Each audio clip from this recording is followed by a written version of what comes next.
আসসালামু আলাইকুম বন্ধুরা, কেমন আছো? আশা করি আল্লাহর রহমতে সবাই ভালো আছো। বরাবরের মতো আজকের আয়োজনে তোমাদের জন্য থাকছে অসম্ভব মজার একটি রেসিপি, আনারসের হালুয়া। আনারস দিয়ে যে কি অসম্ভব মজার হালুয়া তৈরি করা যায় কল্পনাও করা যায় না। আর ছোট থেকে বড়রা সবাই খুবই পছন্দ করবে এবং সকাল সন্ধ্যার নাস্তায় পাউরুটি বা রুটির সাথে একদম পারফেক্ট একটা হালুয়া রেসিপি ঝটপট তোমরা শিখে নাও। দেখবে পরিবারের সবাই খুবই পছন্দ করবে এবং মজা করে খাবে। বাচ্চাদের স্কুলে ও টিফিনে কিন্তু সুন্দরভাবে পাউরুটি বা রুটির সাথে রোল করে দিতে পারো, দেখবে বাচ্চারা খুবই পছন্দ করবে। তো চলো শিখে নেওয়া যাক কীভাবে তৈরি করেছি এই আজকের রেসিপি। তো এখানে আমি নিয়েছি একটা পাইনাপেল বা আনারস, অবশ্য খুব পাকা এবং একটু বড় সাইজের আনারস আমি নিয়েছি এবং পুরোটাই সুন্দরভাবে ছিলে আমি কেটে টুকরো টুকরো করে নিয়ে আসছি। তো দেখতেই পাচ্ছ আমি এভাবে টুকরো করেছি এবং পিছনের যে কালো কালো চোখগুলো থাকে সেগুলো হাত দিয়ে আমি ভালোভাবে উঠিয়ে নিয়েছি, কেননা ম্যাশ করার পরে যদি কালো কালো থাকে তাহলে কিন্তু দেখতে ভালো লাগবে না। আর সেজন্য খুব ভালোভাবে কালো যেগুলো থাকবে অবশ্যই দেখে দেখে তোমরা কিন্তু সরিয়ে নেবে। তারপরে একটা মিক্সিং জারে নিয়ে খুব সুন্দরভাবে ব্লেন্ড করে নিয়ে আসছি। তো একদম মিহি করে পেস্ট করে নেবে। তো আমি নিলাম, নিয়ে খুব সুন্দরভাবে পেস্ট করে নিচ্ছি। আসলে আনুমানিক কত কাপ রস হয়েছে এটা আমি মেপে দেখিনি, তাই একটা পুরোটা আনারস দিয়েই কিন্তু আজকে আমি এই হালুয়া রেসিপিটি তৈরি করেছি। আর হালুয়া রেসিপিটি কিন্তু আসলে খুবই মজার, তোমরা বাড়িতে একবার হলেও কিন্তু ট্রাই করে দেখো। দেখো খুব সুন্দরভাবে ম্যাশ হয়ে গেছে। তারপর একটা পাত্রে আমি ঘি দিয়ে দেবো, 1 টেবিল চামচ পরিমাণ ঘি দিয়ে দিচ্ছি। তো দেখো ঘি দিলে হালুয়াটা বেশি ভালো হয় এবং পাত্রের সাথে বেশি একটা লেগে যায় না। তো প্রথমে 2 টেবিল চামচ পরিমাণ কাজু বাদাম আর কাঠবাদাম দিয়ে দিচ্ছি 2 টেবিল চামচ পরিমাণ, দিয়ে একটু নাড়াচাড়া করে হালকা ভেজে নেব। খুব কড়া করে যেন ভাজতে যেও না, জাস্ট হালকা একটু ব্রাউন কালার হবে, ঠিক সেই পর্যায়ে দিয়ে দেবো কিশমিশ। কিশমিশটা আমি দিয়ে দিয়েছি এখানে 1 টেবিল চামচ পরিমাণ।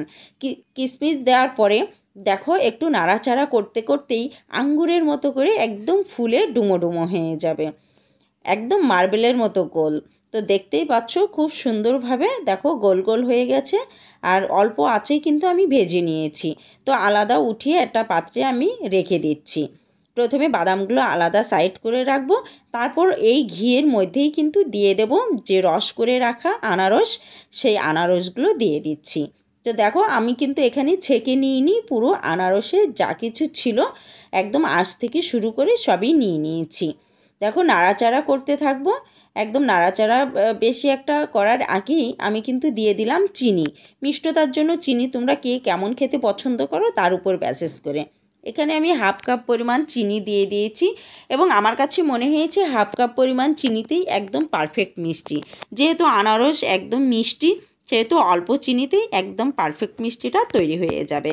আর এখানে স্বাদ বাড়ানোর জন্য দিয়ে দিচ্ছি লবণ, 1/4 চা চামচ পরিমাণ লবণ দিয়ে দিয়েছি, এতে করে মিষ্টতার পরিমাণটা ঠিক থাকে। তো ভালোভাবে নাড়াচাড়া করে নিচ্ছি। তবে বন্ধুরা তোমাদের কাছে একটা গোপন সিক্রেট বলে দেই, যেটা হচ্ছে অনেক সময় কিন্তু ফুটে উঠলে এই আনারস কিন্তু একদম ফুটে ওঠে এবং খুব সাবধানের সাথেই কিন্তু এই আনারসের হালুয়াটা তৈরি করতে হয়। তো দেখতে পাচ্ছ অল্প আঁচে কিন্তু তোমরা এই আনারসের হালুয়াটা জ্বালিয়ে নেবে, না হয় ছিটে গায়ে লেগে কিন্তু ফুসকা পড়ে যেতে পারে।